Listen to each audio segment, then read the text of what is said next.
Shunday odam topilmadi. Hayotim davomida orzu qildim. Meni tushunadigan, so'zsiz anglaydigan, shamolga qarshi yonimda turib yura oladigan bir odamni. Og'ir kunlarimda ko'zlarimga qarab, men sen bilanman deyishini xohlardim. Har narsaga qaramay qolishini, lekin shunday odam topilmadi. So'zlar ko'p bo'ldi, va'dalar ham, lekin vaqti kelganda ko'pchilik ketishni tanladi. Qiyinchilik tushganda ko'pchilik jim bo'ldi. Meni haqiqiy holatim bilan qabul qiladigan, niqobim ortidagi haqiqatni ko'ra oladigan yurakni izladim.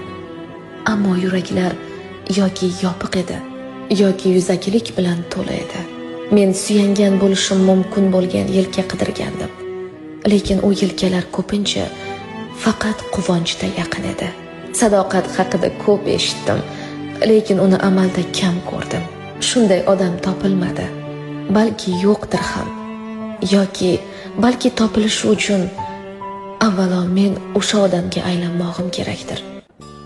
Balki kaldım anne, penceresiz kaldım anne.